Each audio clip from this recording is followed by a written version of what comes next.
Hello students, good morning. Welcome back to the second part of the explanation of the lesson 12 Turkish Delight. I hope all of you have read this first part of the lesson and in fact all the complete lesson, but especially the first part up to where we have stopped. So we have stopped with the queen getting wild angry and talking to herself how Edmund has entered her kingdom. But all of a sudden she wanted to do some harmful to him, but she did not. Suddenly she changed her mind. And what was the reason for changing her mind? Let's see. During the second part of the lesson, we will come to know what was the reason she changed her mind of harming him. Instead of that, let us see what she is intending to do. So can we follow the book, page 93, the second part. So she changed her mind all of a sudden, means altogether different she became. So my poor child, she said in quite a different voice. So all of a sudden the entire behavior of the queen changed. And she said, my poor child. No, she said queen in a different voice. That time it became, before that her voice was different and now altogether different. How cold you look. Because Edmund was so frightened. He had offered himself to her because he thought that she is going to kill him. So he was almost ready for that. So that's why he looked very frightened. With that fear only, he must have become very cold. So she is telling him, how cold you look. Come and sit with me here on the sledge. And I will put my mantle round you and we will talk. Now the queen was sitting on a sledge. Sledge is a vehicle pulled by animals. Altogether it is a dream world, means like a magical world. All those things which happens over there is also magical. So she was sitting on that sledge. So and she said, come closer to me. You can come sit on near my sledge and I will put my mantle. Mantle is a loose sleeveless cloak usually king and a queen and princess usually wear. Long cloak, no, so kind of cloth like almost touching to the ground or lying on the ground, and it's a outer cover like. So she told, I will cover you with that mantle and we will talk. Edmund did not like this arrangement but he dared not to disobey. But Edmund understood he has come into a place is different and strange. So he did not like when she said, come and sit near me and I will cover you with my mantle and all. He didn't like. But all this, at the same time he was very frightened. So he did not want to disobey. He stepped onto the sledge and sat at her feet. Now that picture is there in your book where he is sitting and where the queen is sitting. So the queen is looking so beautiful. Cannot make out she is like a wicked lady, wicked queen. And she just sat near her feet and she put a fold of her fur mantle around him and tucked it well. So as he sat, tucked it well means just nicely covered. No, wherever it was open, he tucked and kept, nicely fixed it. That is known as like a tucked. So kept him very comfortable. Perhaps something hot to drink.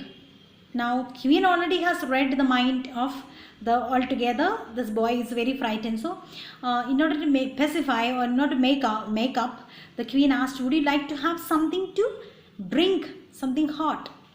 Said the queen, should you like that? So would you like to have that? Yes, please, your majesty, said Edmund. So very politely, very respectfully he said, yes, your majesty. Yes, please, your majesty, I'll have it. Whose teeth were chattering. And with the shiver, no, when we are very, very cold or when we are very frightened, we chatter our teeth, means it keep on clicking a kind of sound. No, when we are very cold, what happens? This way one kind of sound comes from our mouth. Chattering, making a clicking sound of the teeth. No, it get touched both, and it goes on making noise without even we become, and without our attempt it happens when it is very cold, when we are under fear. And that is what happening to this poor boy. The queen took from somewhere among her wrappings a very small bottle which looked as if it were made of copper. Now, after asking, what did the queen do? The queen took out something somewhere among her wrappings. Wrappings means her, and she had her clothes, or that she had a mantle, and from there she has removed one something wrapping, a very small bottle, and which was looking like made of copper. Like a small, it's there in the in the hand of Edmund in the picture. Then, holding out her arm, just keeping that thing like in her hand, she would just hold out like this, and she let one drop fall from it on the snow. You know that a sledge is a vehicle that is pulled on a snow place. No, that's it. And she is sitting on the where the snow is. So snow beside has just she put it near on the top of the snow. Edmund saw the drop for a second in mid-air, shining like a diamond. So he saw that drop in the mid-air. She poured like this, and in the mid-air, as before it getting into the snow, he saw it was looking like a diamond. But the moment it touched the snow, there was a hissing sound, and there stood a jeweled cup full of something that steamed. After all, magical land. Everything that will happen is a magical thing. So as the drop fell, a hissing sound. Hissing sound is like see, when if at all you noticed, when your mothers are in the kitchen, they'll be putting a pan and they try to put oil, and after putting oil, something else like onion or cut onion or something, you get a hissing sound. Or a hot pan, when after finishing the work put in under the water, you get a hissing sound. So those type of sound came, and there came out a shining like a diamond, and a jeweled cup, burning cup, and something steamed. A steam was coming, like hot tea, the steam comes out. The dwarf, who was the queen's attendant. So queen, who was that dwarf? One dwarf was along, it's shown here, who is riding the sledge, as well as attendant of this queen. Immediately took this and handed it to Edmund with a bow and a smile. Not a very nice smile.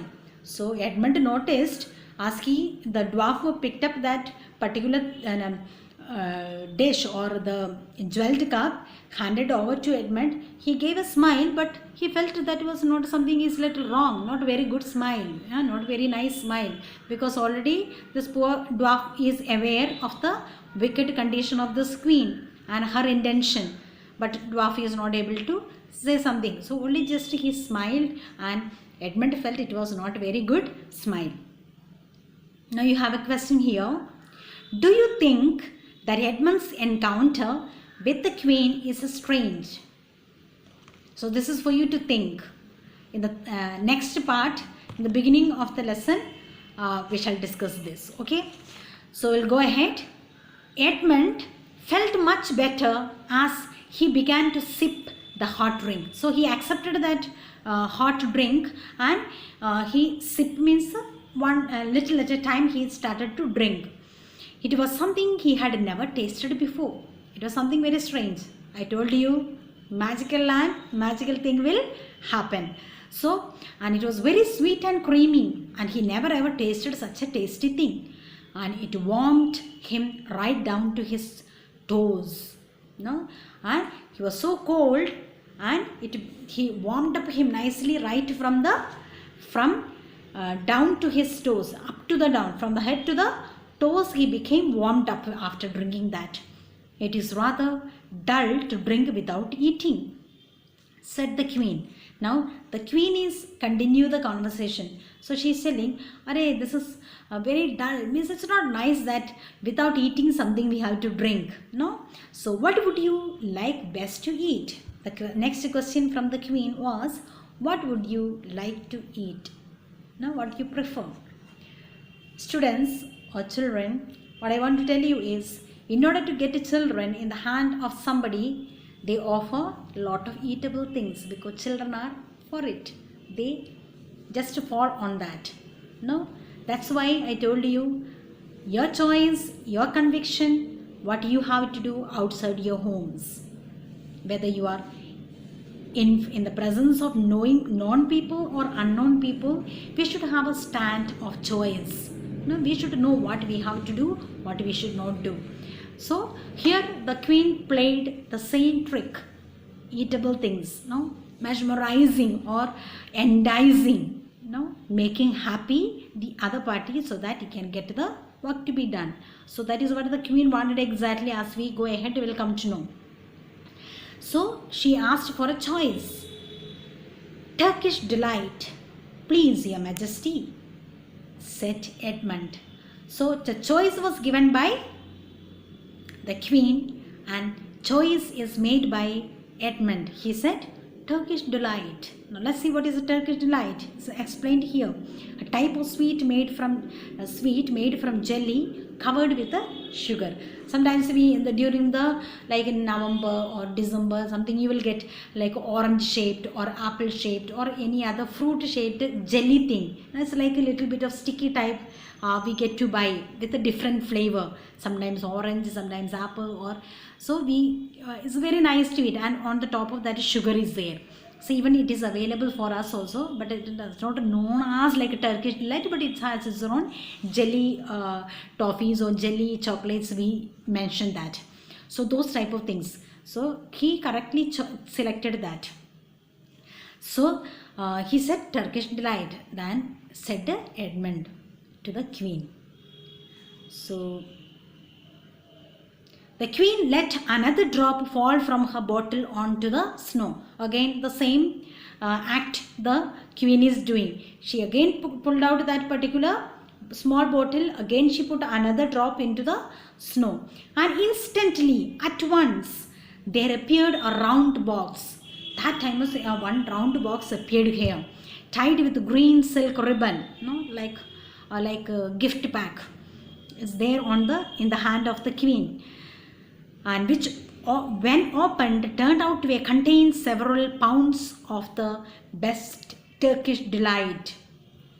When it is opened, there are so many different categories, and one best Turkish delight was there. Each piece was sweet and light to the very center, and the Edmund had never tasted anything. Everything is magical, so normal thing also will taste a better way. No, that is what happened here. So every piece was so tasty for Edmund and more delicious, very tasty. He was quite warm now and very comfortable. By the time he became very warm, and at the same time he became very comfortable after he finished, his stomach is full, his cool, he became warm, cold, everything is gone away, and he is quite comfortable in the presence of the queen. Means to say, the queen has already took him into her hand. That is what happened here. So again, I'm stopped here. We'll have another part for the next part of this. One more part we'll have. That is a third part. Before that, once again the question is here for you to reflect. Do you think that Edmund's encounter with the queen is strange? Please think about it. By the time, please go through this up to this page 94. Read it many times, underline the difficult words, and write the word meanings in your copy as I told you earlier. So keep reading. We'll see you in the next class, the third part of the lesson. Thank you.